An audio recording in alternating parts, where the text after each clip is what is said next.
Oke guys, sebelum mulai, mari kita subscribe channel ini dan aktifkan loncengnya supaya saya makin semangat untuk update video-video terbaru. Oke. Bismillahirrahmanirrahim. Assalamualaikum warahmatullahi wabarakatuh. Berjumpa lagi dengan saya, Mas Furkoni. Di video kali ini kita akan belajar bagaimana cara membaca hasil pengukuran dari jangka sorong. Untuk membaca hasil pengukuran jangka sorong, caranya itu gampang banget. Kita cukup perhatikan skala utama dan skala noniusnya. Di sini, skala utama adalah skala yang terdapat pada bodi jangka sorongnya. Sedangkan skala nonius adalah skala yang terdapat pada rahang gesernya ini. Perlu teman-teman ketahui, pada skala utama, satu strip atau garisnya memiliki nilai sepanjang 1 mm. Sedangkan pada skala nonius, satu strip atau garisnya memiliki nilai 0,05 mm sesuai dengan tingkat ketelitian dari jangka sorongnya. Perhatikan teman-teman, misalkan jangka sorongnya menunjukkan hasil pengukuran seperti ini. Pertama-tama, kita perhatikan skala utamanya terlebih dahulu. Kita cari garis yang berada di skala utama yang paling mendekati 0 dari skala nonius. Jika kita perhatikan, garis yang paling mendekati 0 skala nonius adalah garis yang ke-21. Sehingga skala utamanya menunjukkan nilai 21 mm. Oke, sekarang kita perhatikan skala noniusnya. Kita cari garis yang ada di skala nonius yang paling segaris dengan skala utamanya. Jika kita perhatikan, garis pada skala nonius yang paling segaris itu yang ada di sebelah sini, yaitu di angka 7. Sehingga pada skala noniusnya itu menunjukkan nilai 0,7 mm. Sehingga hasil pengukuran dari jangka sorongnya adalah 21,7 mm. Oke, gampang banget ya teman-teman. Biar makin paham, kita coba contoh soal yang berikutnya.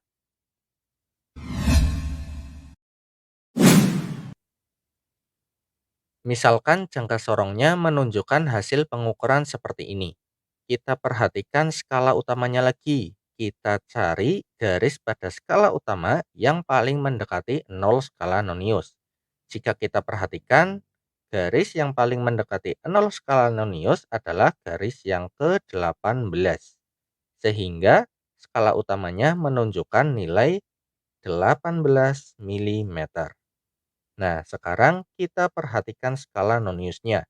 Kita cari garis yang ada di skala nonius yang paling segaris dengan skala utama.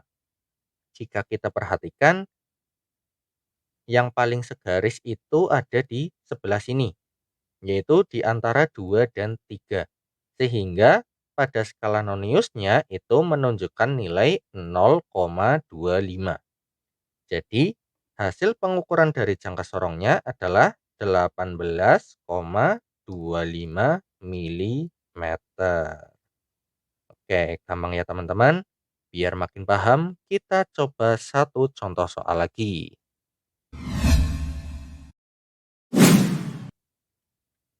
Misalkan jangka sorongnya menunjukkan hasil pengukuran seperti ini. Kita perhatikan lagi skala utamanya. Kita cari garis pada skala utama yang paling mendekati 0 skala nonius.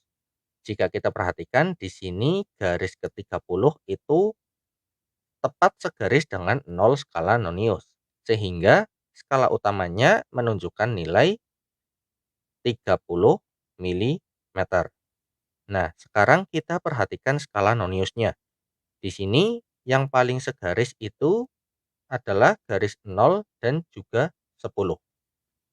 Jika skala noniusnya menunjukkan hasil seperti ini, maka skala noniusnya itu menunjukkan nilai sama dengan 0 atau bisa dibilang tidak menunjukkan pertambahan nilai sama sekali. Sehingga hasil pengukurannya adalah tepat pada 30,00 mm.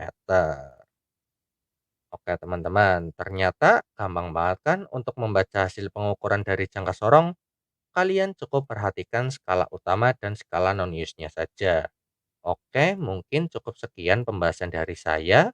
Semoga bermanfaat. Terima kasih. Wassalamualaikum warahmatullahi wabarakatuh.